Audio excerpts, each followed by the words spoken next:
सभी को जय सिया राम। जैसे कि आप लोग जानते हैं, हम लोग श्रीमद् गोस्वामी तुलसीदास जी कृत श्री रामचरितमानस पढ़ रहे हैं। रामचरितमानस में हम लंका कांड पढ़ रहे हैं। पिछली वीडियो में हमने पढ़ा था, अरे मूर्ख, व्यर्थ ही गाल मत बजा, श्री राम जी से बैर करने पर तेरा ऐसा हाल होगा कि उनके बाण लगने से तेरे 10 सिर कटकर भूमि पर गिरेंगे। आज हम इससे आगे पढ़ेंगे। तेरे उन मस्तकों से रीछ और वानर गेंद के समान चौगान खेलेंगे। संग्राम में जब राम जी क्रोध करेंगे तब अत्यंत भयंकर बाण छूटेंगे। उस समय क्या तेरे गाल ऐसे चलेंगे? ऐसा विचार तो राम जी को भज। यह सुन रावण का हृदय क्रोध से जल उठा, मानो प्रज्वलित आग में घी पड़ गया हो। रावण बोला, कुंभकर्ण जैसा मेरा भाई और इंद्र को पराजित करने वाला मेरा पुत्र है, मेरा पराक्रम तूने नहीं सुना कि मैंने समस्त चराचर को जीता है। अरे मूर्ख, वानरों की सहायता से समुद्र का पुल बांध लिया, यही प्रभुता है। हे वानर, अनेक पक्षी समुद्र को लांघ जाते हैं, किंतु वे शूरवीर नहीं होते। मेरी भुजाएं समुद्र रूपी जल से पूर्ण हैं, उनमें अनेक देवता और मनुष्य डूब गए। ऐसा कौन वीर है जो इन 20 समुद्रों को पार पावे? मैंने दिक्पालों से पानी भरवाया है। रे दुष्ट, मुझे सुयश सुनाकर बार बार जिसके गुण बखान रहा है, वह तेरे स्वामी यदि श्रेष्ठ योद्धा है तो फिर दूत किस लिए भेजा है? शत्रु से मेल करते लज्जा नहीं आती? हो मूर्ख, कैलाश का मंथन करने वाली मेरी भुजाएं देख, फिर अपने स्वामी को सराहना। मेरे समान कौन वीर है जिसने अपने हाथों से अपने सिरों को काट काट कर प्रसन्नतापूर्वक उनको बहुत बार अग्नि में आहुति दी? इसके महादेव जी साक्षी हैं। जिस समय सिर जलने लगे तब मैंने अपने कपाल पर ब्रह्मा के लिखे अक्षर देखे। मनुष्य के हाथ अपनी मृत्यु पर ब्रह्मा की बात झूठी जान मैं हंसा। यह समझकर भी मुझे भय नहीं है। वृद्ध ब्रह्मा ने भूलकर ऐसा लिख दिया है। मेरे आगे दूसरा वीर कौन है जिसका तू बार बार मेरे सामने बखान कर रहा है? अंगद ने कहा, हे रावण, जगत में तेरे समान कोई लज्जावान नहीं है। लचीले लोगों का स्वभाव है कि वे अपने मुंह से अपने गुण नहीं कहते। सिर काटने और कैलाश उठाने की कथा तूने 20 बार कही है, पर वह भुजबल क्या हृदय में छिपा था जो सहस्त्रबाहु बलि और बाली को नहीं जीता? अरे मूर्ख, अब तो तेरा शरीर पूरा है। सिर काटने से कोई वीर नहीं होता। बाजीगर अपने हाथ से सारा शरीर काट डालता है, पर वह वीर नहीं होता। अरे मूर्ख, दीपक के रूप पर मोहित हो पतंगे जल जाते हैं और गधे भारी बोझ ढोते हैं, परंतु वे शूरवीर नहीं कहे जाते। समझ कर देख ले। अरे दुष्ट, अब बातों को न बढ़ा, अभिमान छोड़ दे। हे दशानन, मैं दूत बनकर नहीं आया हूँ, किंतु ऐसा विचार कर रघुनाथ जी ने मुझे भेजा है। राम जी ने कहा है कि गीदड़ को मारने से सिंह का सुयश नहीं होता।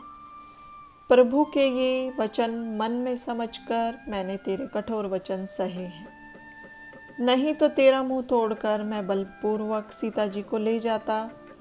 मैं तेरा बल जानता हूँ, जो तू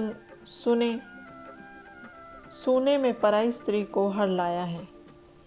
अरे राक्षस, तू बड़ा अभिमानी है और मैं राम जी के सेवक सुग्रीव का दूत हूँ। यदि राम जी के अपमान का मुझे डर न होता तो तेरे देखते हुए ऐसा कौतुक करूं? अरे शठ, तुझे भूमि में पटक सेना को मार, तेरा नगर बर्बाद कर दूं और मंदोदरी सहित जानकी जी को ले जाऊं। यदि मैं ऐसा करूं तो भी यश नहीं, क्योंकि मरे हुए को मारने में कुछ पौरुष नहीं होता। काम में वशीभूत, कंजूस, मूर्ख, निर्धन, यशहीन और अत्यंत वृद्ध, रोग ग्रस्त, क्रोधी, राम का विरोधी, वेद और साधुओं का वैरी, अपने ही शरीर का पालक, निंदक और पापी, ये 14 प्राणी जीवित ही मुर्दे के समान है। अरे दुष्ट, यही सोचकर मैं तुझे नहीं मारता, अब मुझे क्रोध मत दिला। यह सुन रावण क्रोध से होठों को दांतों से दबा हाथ मींचता हुआ बोला, अरे बंदर, अब तू मरना चाहता है, क्योंकि छोटे मुंह बड़ी बात कहता है। जिसके बल पर तू कटु वचन कहता है, उसमें बुद्धि बल तेज कुछ नहीं है। गुणहीन विचार कर पिता ने उसे वनवास दे दिया। एक तो उसे यही दुख है, दूसरे स्त्री का विरह, और फिर दिन रात उसे मेरा डर है।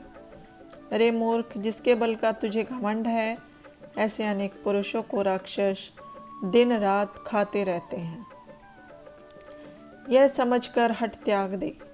जब उसने राम जी की निंदा की तो अंगद जी बहुत क्रोधित हुए, क्योंकि जो विष्णु और महादेव जी को निंदा सुनता है उसे गोहत्या के समान पाप लगता है। अंगद ने तमक कर अपने दोनों भुजदंडों को पृथ्वी पर दे मारा, जिससे पृथ्वी हिली और सभासद गिर पड़े तथा भयरूपी वायु से ग्रस्त हो गए। रावण संभल कर उठा, किंतु उसके 10 मुकुट भूमि पर गिर पड़े। कुछ तो हाथों से उठाकर अपने सिर पर रख लिए और कुछ अंगद ने प्रभु के पास फेंक दिए। मुकुटों को आते देख वानर भागने लगे और बोले कि हे देव, क्या दिन में ही तारे टूटने लगे अथवा क्रोध करके रावण ने वज्र चलाए हैं जो दौड़े चले आ रहे हैं। तब राम जी ने हंसकर कहा, डरो मत, ये न उल्का है, न वज्र है, न राहु है और न केतु है। ये रावण के मुकुट हैं जो अंगद के फेंके हुए चले आ रहे हैं। हनुमान जी ने उन्हें हाथों से पकड़ लिया और श्री राम जी के पास ला रखे। रीछ और वानर भालू तमाशा देखते हैं, क्योंकि मुकुटों में सूर्य का सा प्रकाश है। उधर रावण बोला, इस वानर को पकड़कर मार डालो, भागने न पावे।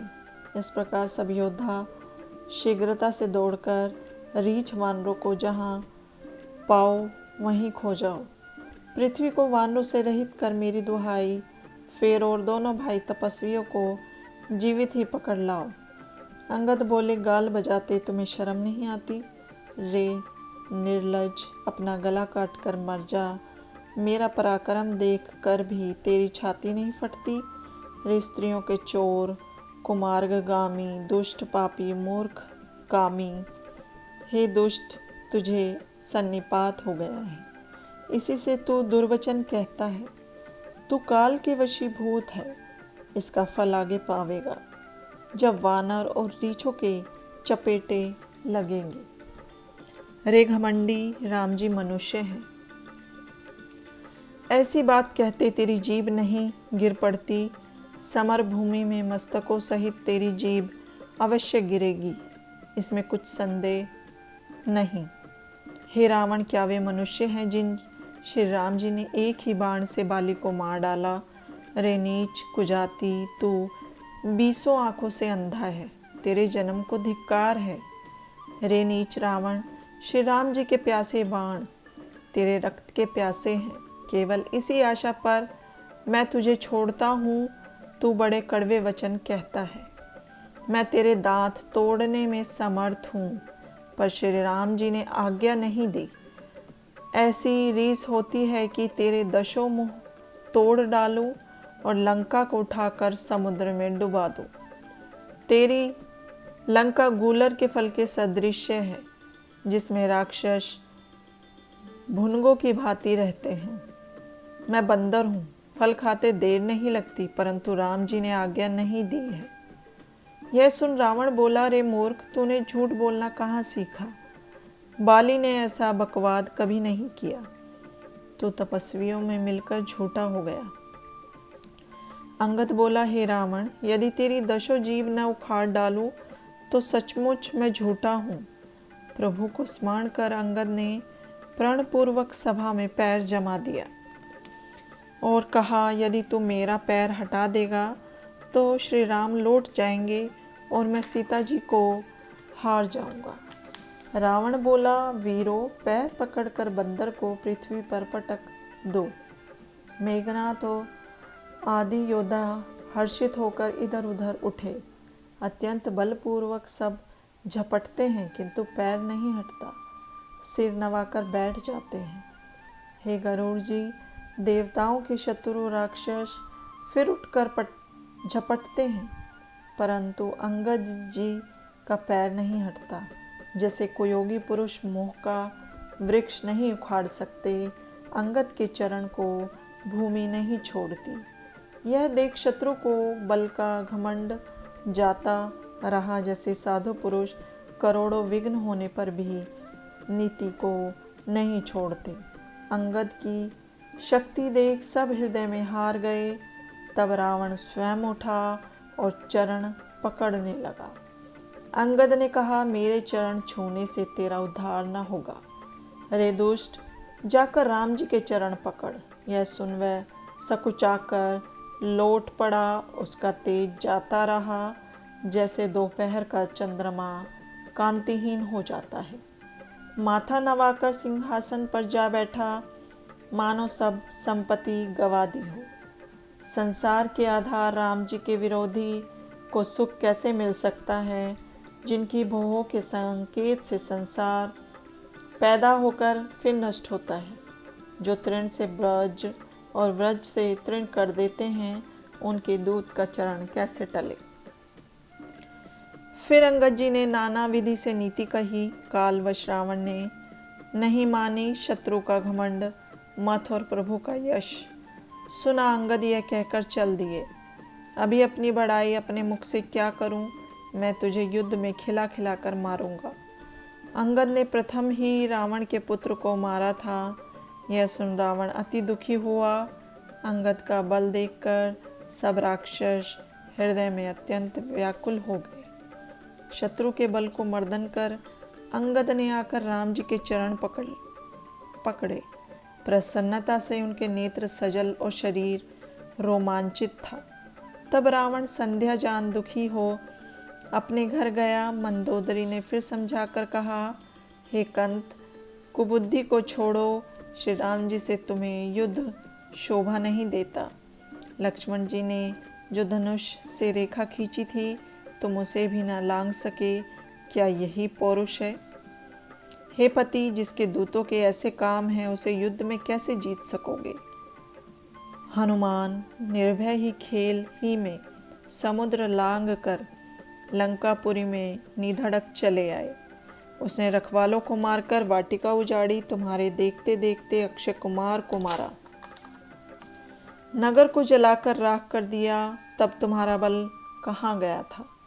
हे पति, अब झूठे गाल मत बजाओ, मेरा कहा मानो।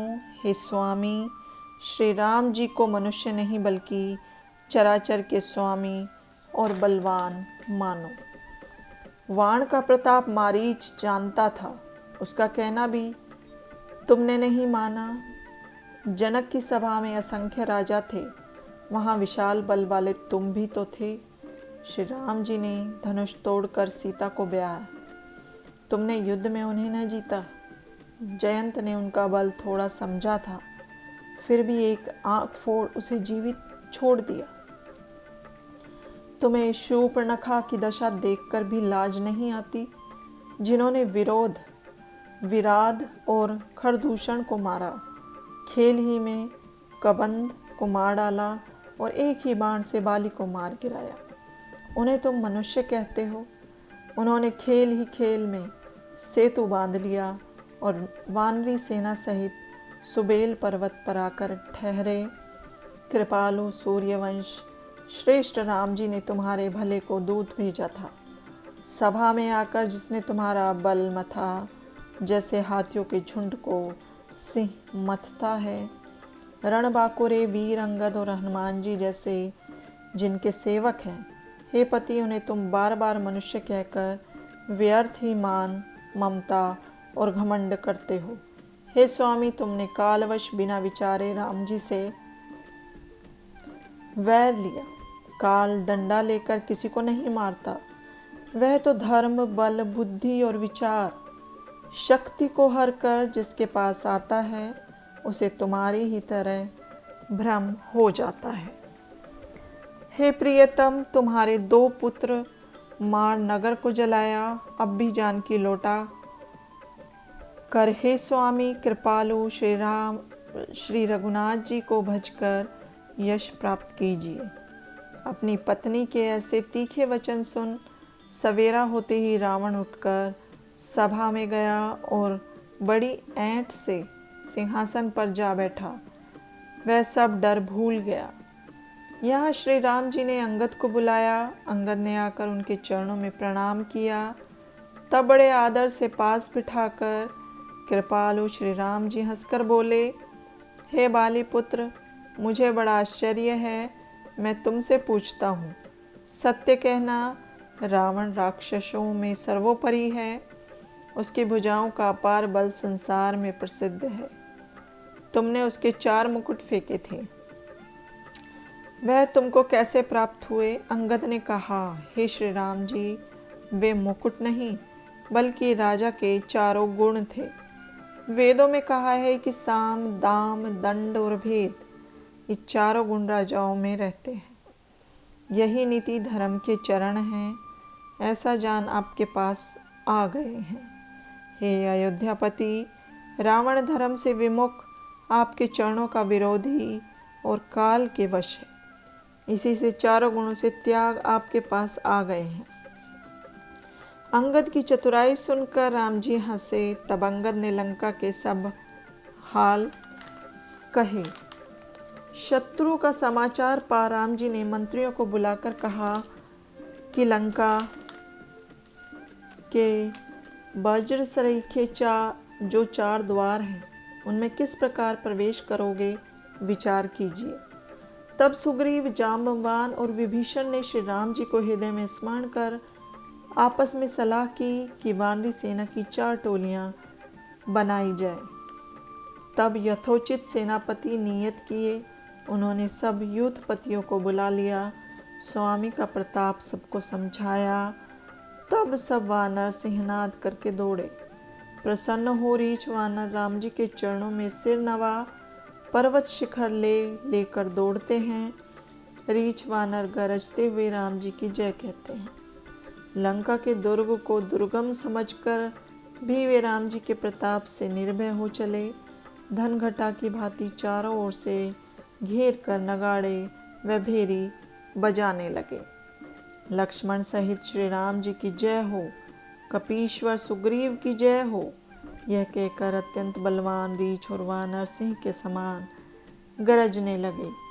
लंका में शोर मच गया, जिसे सुन बड़ा अभिमानी रावण बोला, अरे वानरों की ढीठता को देखो। यह कह हंसकर उसने निशाचरी सेना बुलाई और कहा, काल की प्रेरणा से ये वानर आए हैं, मेरे राक्षस भी भूखे हैं। यह कह रावण खिलखिलाकर हंसा कि विधाता ने घर बैठे भोजन भेज दिया है। हे वीरों, तुम सब वानरों और रीछों को पकड़कर खा जाओ। हे पार्वती, रावण का अभिमान ऐसा था जैसे टिटहरी ऊपर पैर करके सोती है। राक्षस आज्ञा मांग। गोफन, सुंदर सागी, तोमर, मुगदर, परीक, प्रचंड शूल, कृपाण, फरसा और पर्वत खंड हाथ में ले लेकर चले। सभी को जय सिया राम। अब हम इससे आगे अगली वीडियो में पढ़ेंगे।